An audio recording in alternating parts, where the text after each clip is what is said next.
Today on Parts Hold, we are going to have a conversation about how parts departments get along with other departments. We call it the middle child syndrome. We're also going to learn a lot about Cliff. And finally, we're going to talk about cows and many, many other things today on Parts Hold. Here to fill the order.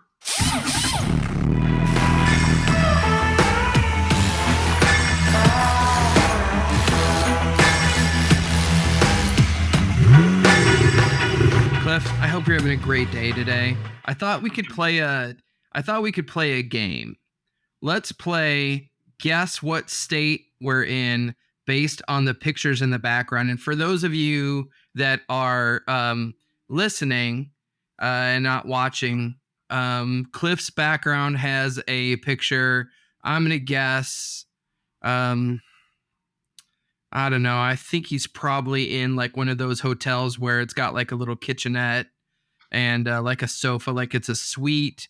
And then the picture has like what I would say it looks like flowers going on for days. So it's an area that probably is not deserty. There's some mountains in the background. So I'm going to guess that flowers, mountains in the background. Are you in New York State, upstate New York? No. All right. Are you in West Virginia? No. But are we going to do a hot or cold thing? No. I feel like if I can't get it after 2 times, that you're just going to have to let me know where you're at. So I'm in the fine state of Pennsylvania. Oh, I need to go to Pennsylvania. You know why? Why? Because I don't have the coffee mug yet. Oh, yeah. You know what? I bet I can probably check into that for you. I've got a Starbucks that's like right across the street from this hotel. You know a guy? I know a person. I know a person. So I'm looking at the painting on yours. Let me take my turn now. Looking Yes, at the of course. painting on yours, right? And we have a beautiful brown longhorn, beautiful horns, white spot on its head. I'm going to say it's definitely not Florida. What kind of animal is it? I'm going to say longhorn. A longhorn what? Cattle. Oh, it's a cow. Oh. It's a cow with antlers? Yeah. I don't really, there's really antlers. No, they're not antlers. I think those are called horns. Everything's bigger in Texas. Are you in Texas? That's right. Specifically, just so everybody knows, one of the best parts about coming to Texas is I've got the San Antonio, Texas coffee cup. So I'm pretty excited. Cliff, have you seen my coffee cup collection? I have seen it. It's been quite some time, so I'm sure that it's grown since I've seen it. How would you describe the collection? I would say it's pretty amazing. Like, I don't know what it's up to now. I think when I saw it, it was 20 something, like, 22, 23. I can't imagine what it is now, but it takes up, several mug trees. Is that what they would call those things? Yeah, I've got a whole turnstile for it now. So I'm up to this. This one is 37. 37. 37. And I think the great thing is I refuse to buy these cups on Amazon because that's the easiest way to get them. Would you only get them when you go travel to a particular area? Yeah. So let me ask you this. Texas is not right around the corner from LA. No. So are you in Texas? And so I'm doing a boot camp for one of our clients, a group, and this is an amazing. So we just finished day 1, which is, I think, arguably the most difficult day. And the people that were in that room were so sharp. It is our boot camps now are open to parts managers as well as service managers. And the funny thing is that some of the most difficult exercises, the parts managers kill it. There's a lot of math involved, and I think that they're really comfortable in the numbers and the data. And then the fun part is on the second day is translating the parts managers so they get to kind of hone the data. And we talk a lot about pricing strategies, matrices, um, markup versus margin, a lot of other stuff like that, which is really good. And they're comfortable on day one doing that. But they come in on day two, and it's really more about like the team building and the leadership. And that's where the service department kind of shines, because typically, the service department leaders are a little bit better at the human interaction and everything like that. So it's kind of fun. Like day one, the parts managers are the stars. In day two, the service managers get to shine. But at the end of the day, what happens is they grow together, and they walk out of a boot camp feeling like they're one department instead of two. So kind of becomes more of a family. And I want to talk about it from a dealership standpoint. And maybe I would like to hear some rebuttal, and I would just like to share my opinion, maybe, of the feeling that on the parts side, the way we feel, and the way it's perceived, and then maybe, um, I mean, I have my beliefs on them as well, but I would love to hear your dialogue back from it. But I want to talk about family in the dealership, and what I would call um, a them versus us mentality sometimes. With your siblings, growing up, if you had older siblings or younger ones, doesn't matter. There was always something that you looked at that one and said, hey, they get this or they get a buy with that. We think about the dealership as a whole, and we were to say that's the family unit, and parts being a sibling, and service being a sibling, and then the sales staff being a sibling. From the parts side of it, I feel a little bit like we're the middle child. Okay. So minimal attention. Yeah, sales has the GM, like they have dad, and then service is kind of mom's favorite. They're the younger one, but the parts is kind of the middle child, a little bit of the middle child syndrome, and we get neglected and forgot about and mistreated. Does so you think then maybe so the sales department is the popular older kid that does everything right, getting good grades, going into a good school. The service department is the kid that's in trouble all the time, has all the talent in the world but doesn't operate to their potential. Well, I Then think more sales is the younger child who is up and coming, who is getting praised a lot, but's not the good kid. why would sales not be the good kid? No, no, no, service. I'm sorry, service. Oh, service isn't the good kid. Yeah. Yeah, that's what I feel like. Like, They're in the shadow of their older sibling. yeah, but they're coming out of it. They're getting a little more recognition, and we're the middle child. We got no one. My uncle says it this way: his older brother got daddy, his younger brother had mom, and I'm stuck in the middle, and I got no one. And that's the way I'd feel about parts. Okay. Interesting. So what are a couple of battlegrounds that you've seen that make you feel like this? Let's talk about those two, sales and service. And number one on sales, I would say the number one thing for sales for me as a parts guy, sales never thinks about parts. Well, did they ever think about service? Yes, because they go back and they introduce them to the service advisor. Oh, okay. All right. So sales never thinks about parts. Okay. In my experience, and in the stores that I've been and visited, it's an afterthought. Like the parts is pushed aside and they're not thought about. And sales isn't even like, it's not even the discussion. They go over and they introduce them to parts or the service advisor, and they shake hands and exchange business cards for the first visit. And parts is never thought about, especially if the parts is on the outside the area. Like if they're not in the walking path, maybe if they're in the walking path, but if they're on the outside, like some stores, I'm thinking one in particular that parts is on the outside of the building, they're never thought about. Hmm. That's interesting. How does parts feel about sales? Well, we don't like them. How do we fix that? Well, I'm so glad you asked.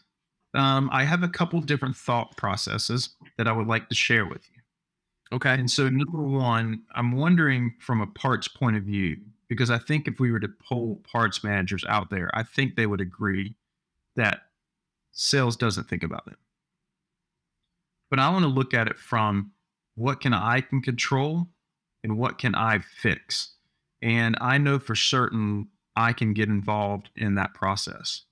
Okay. Um, Maybe it's you know, bring the customer back to show them our parts showroom if we have one, or our boutique, or t-shirts, hats, whatever. Or what if I get involved in sales meetings? Like the Saturday morning huddle. Yeah, like what if I take it upon myself? Typically your salesmen are all there on Mondays or Fridays, but as a parts manager, what if I go to the sales meeting and be a part of those sales meetings, present the new accessories that are out there and discuss it with them? What if I make a proactive approach instead of looking at it as they never think about me? Why don't I make them think about me? Yeah, and give them a reason to, right? Yeah. I think the other side of that is if I'm preloading accessories, it gives me something to talk about. Hey, we just added running boards to that brand new SUV sitting out front. Hey, we just added, you know, X to this brand new vehicle. We're doing a overland package for this vehicle that's going to be on the showroom. Um, you're taking your customers and introducing them to the service advisor. We would love to meet them on the parts side. Greet the customer, have the engagement there. But I think the way to bridge that gap, or bridge that disconnect, so to speak, is to make it to where they don't have a reason. They have no ability not to remember me and think about me. Oh, you know what? I might take that one step further. Okay. I might walk into the Monday or Friday meeting, and on Monday I might say, "Hey, anybody that sells an Overland package on one of these cars, on Friday I'll give you $50 in cash for a spiff. I love that. If you want someone to remember you, give them money." Give them some cash. Yeah, be a part of the party. I I absolutely love it. Like, even, I mean, if as we're brainstorming, I'm sitting here thinking, what if we got there a little bit early and had donuts and juice and coffee set out for them, playing some music, like having a party for them when they come in, and then I divvy out the cash. I'll bet they're bringing back customers then. Probably. What is But I this? think I guess the thing that I'm thinking about is, if I want them to think about me, and I'm concerned that they're not thinking about me, then I want to give them a reason that they can't not think about me. Yeah. So I'm reminded of this thing. It's always weird to tell someone else's story, but I was there, so I think that I can do this appropriately. So I remember being with Chris. It's probably been a couple of years ago, and he was doing a speaking engagement, and he asked this question of the group. Um, he was talking about like when he'd done a previous engagement, and afterwards, that there was someone in the room that like didn't like his message, and essentially said that they didn't like him at the end of it. Um and he was telling this story to this group, and he's like, and the guy just didn't like me. And Chris says to the audience, he says, well, whose fault is that, right? And so the audience overwhelmingly answers, they say, well, that's the guy's fault for not liking him. And Chris says, it's not that guy's fault, it's my fault. Because if I want someone to like me, I can do specific things. Like, so if I knew that this guy was coming to my event, could I have handwritten him a note saying, hey, I'm really excited to see you. Thank you so much for coming. Could I send him something afterwards saying, thank you for attending, and then a bottle of wine, say, hey, have a nice evening out and on me and everything like that, and send him a thank you letter afterwards? Could he go to his house and cook dinner for him? There's a lot of things that he could do, but at the end of the day, if somebody didn't like him, it was his fault, not theirs. And there's a couple of reasons for that. One is that that the truth is that, you know, we control our impression that other people have of us. And the second thing is if it's their fault, how do we ever get better? So when I'm thinking about the parts thing, is that it's not sales's job to like us, it's parts' job to make them like us. And same thing, you whatever, if we're going the sibling thing, we could say whatever sibling you want to put in whatever position, it's our responsibility. Like, we control the way that people feel about us at the end of the day. And I think that that's where your proactive approach to going to meetings, and then my thought about doing, you know, spiff or gamifying the accessory installation, stuff like that. Now all of a sudden, parts is something that I view as that's an asset to me. Whereas before it was like this weird place that I just didn't really want to go into. And I don't know anybody that works back there. And I know that I get yelled at if I go back and ask about a part that's not in and all that other stuff. And really at the end of the day, I think that the lesson would be is that we control the way that our other departments feel about us.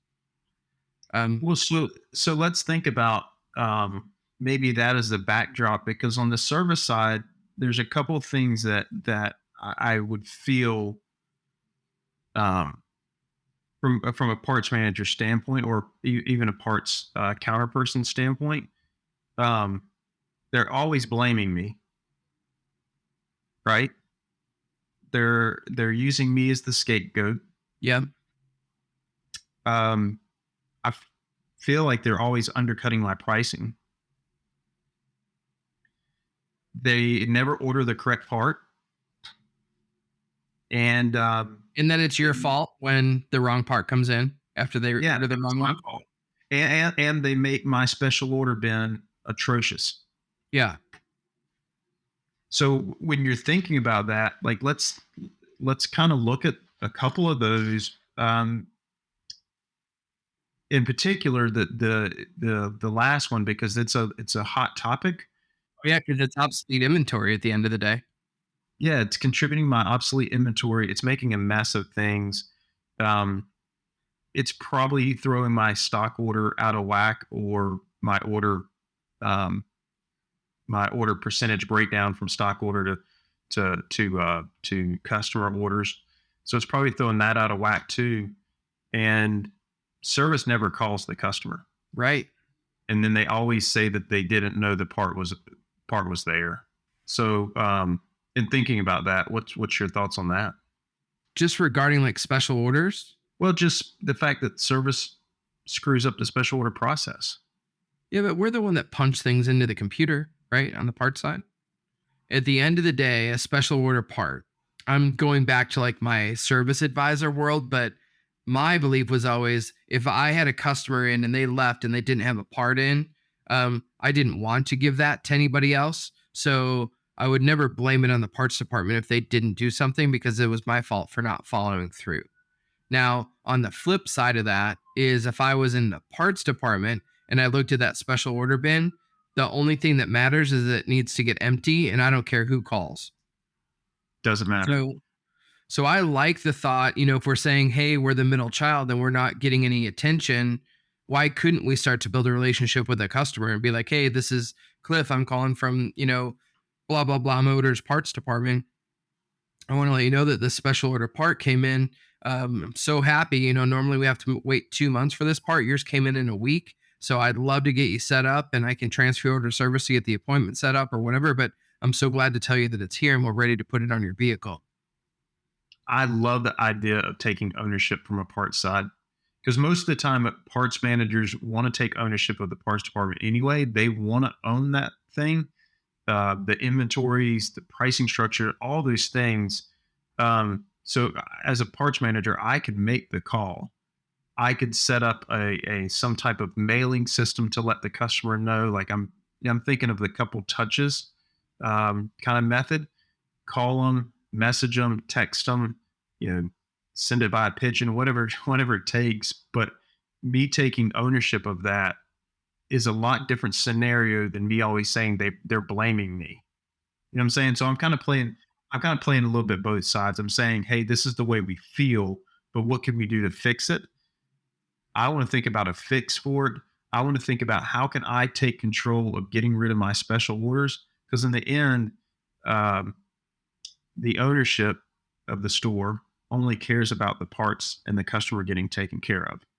And in the grand scheme of things, I have a big role in that as a parts department, and I can make a great customer experience by calling my special order customers back. And I love that way of saying, hey, it normally takes quite some time, but yours came in right away, and you're special, and we want to get taken. I love that.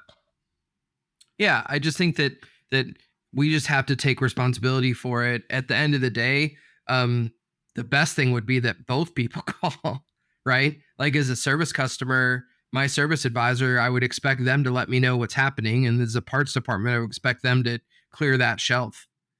And if we sat around waiting for someone else to do it, it would never get clean. For sure. I think the same could be true with all the other ones, being the scapegoat, the pricing structure, the being blamed.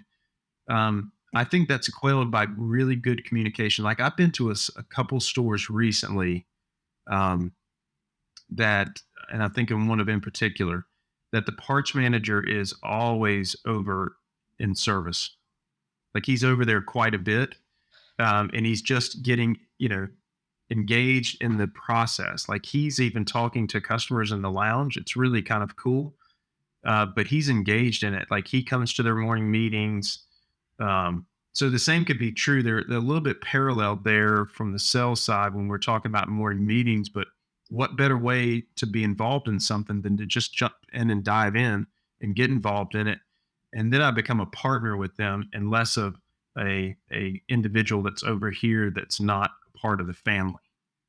Yeah, I think that there's definitely something to um in the coming years, right? And I think we've talked about this in the past that I think that parts managers are primed to, if they get a little more customer service oriented, that they're primed to become general managers. I know we talked about that on a previous episode, but really at the end of the day, if you're putting yourself in front of the customer, not only is it good for the customer relationship, what kind of an example are you setting for the parts employees? How cool is that, right? Well, you're allowing somebody else to step up in the day to day operation, because you're getting involved in the other stuff. That's great. I love that. Cool. Well, you want to wrap this thing up and put a beautiful bow on it. This is a really cool topic, man. The synopsis of it, the takeaways of it, the number one thing that we can do is take ownership and be a part of things. I think oftentimes we look and say it's them versus us, but we're really all in this thing together and we really need each other. And the more we get involved in other areas of the dealership and the more we're the in front of everybody else, the less that we can feel like we're the redheaded stepchild or we're pushed aside or we are the middle child. We can be in the middle of it and we can be the thing that holds it together, but we've got to choose to do that and be a part of those things. Yeah, that's great. So one thing I wanted to say, kind of in closing, is that we'd love to hear back from everybody. And if you have any comments, of course, we're happy to look at those and respond to them in the, if you're on the YouTube channel. But also, we like to borrow the call in number from SDR, where if you guys have a question for Parts Hold, I want you to call in to 8333 Ask SDR, and we'll get you some swag. But just say, hey, I've got a question for Parts Hold, and we'd love to talk about it on the air. It would be a great conversation. Love to engage with the parts managers out there and hear what are the things that you guys want to work on and have going on in the stores. So I think that'd be great. But I think this wraps it up. Great discussion, Cliff. That'll do it for today on Parts Hold. Here to fill the order.